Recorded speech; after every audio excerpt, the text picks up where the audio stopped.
যারা ফেল করছে তাদের প্রত্যেকে মার্কশিট রিভিউ করতো। এটা এখন হেডমিস্ট্রেসের লোক আমরা এক্সাম গত বছরে খারাপ হতে পারে স্যার, আমরা তো তারিখ করছে যে ফল চলে গেছে 6 মাস 7 মাস এখানে পড়তেছে, টিউশন করতেছে, পাস করবো লাগে। আমরা এইরকম মানে রেবে করে কোনো মান পাইতো না। এই আগের মতন হইব, আগের আমরা এক্সাম মানে খারাপ হইতে পারে। আর এবার তো মানে তোমরা রেজাল্ট খারাপ করছে, আর খারাপ লাগে আমি কই, তোমরা রেজাল্ট খারাপ করছে, পড়াশোনা করছে না, মানুষের রাস্তার মধ্যে বইয়া সেরা মানুষের রাস্তা ডিস্টার্ব করছে। এটা কি আইন নাকি? না স্যার, আমরা পড়াশোনা কইরা 30 নম্বর বা 20 নম্বর যেটা পাওয়ার কথা এটা তোমরা পাও, এটা না কইরা তুমি তোমার পাস করে দিব। ঠিক আছে, তোমরা যদি পারো ওইটা করো, কিন্তু মানুষের ডিস্টার্ব করার অধিকার কে দিচ্ছে? দুইটা সাবজেক্ট পার্ট তুমি যে বইব, তোমার তো দেখো ভবিষ্যৎ আছে। আমরা কিন্তু আইনের কাজ করতেই, আইনের কাজ করতে হইব। ফটো তুলতেছে, যারা রাস্তা বইব প্রত্যেকের এগেইনস্টে মামলা হইব, নাম দিয়ে বাইর কিনা বেড়া মামলা করবো সারা জীবন। এরপরে পাস করলো কিন্তু কেস থাকবো, মামলা থাকবো।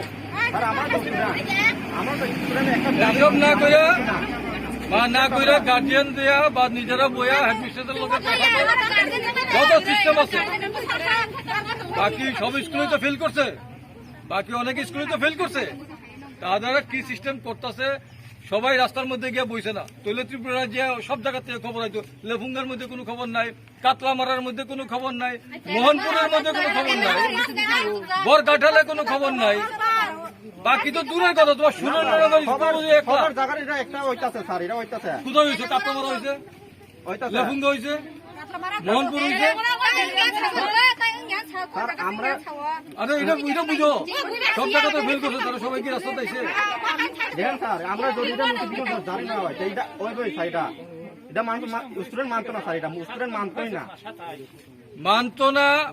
এখন পর্যন্ত তারা এমন কিছু করছেও না, মানতো না মনে বা যা কিছু তারা করণীয় করতেছে। রাস্তার মধ্যে কোনো জায়গায় বইছে না, 1-2 জায়গা ছাড়া বাদ দিলে কোথাও তারা বইছে না। তোমরা এখানে এই সিদাই মোহনপুরের সুরেন্দ্রনগর স্কুলের বদনাম করতেছ। 70-73 জন পরীক্ষা দিছে, এর মধ্যে 27 জন ফেল করছে, বাকিরা পড়াশোনা করছে, তারা পাস করছে। আমরা তো এবার পড়ছে মে মাসের 18 তারিখ 2021 আমার 12 এক্সাম ছিল। এটা সব চলো হেডমিস্ট্রেসের লোক আবার কথা বলি, আমিও কথা বলি যে তারা কি আমাদের হেডমিস্ট্রেস ম্যাডাম কিছু করতে পারবো না।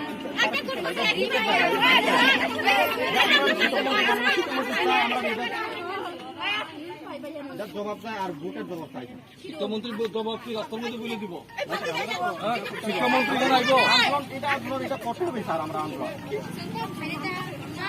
করতে হবে। আমরা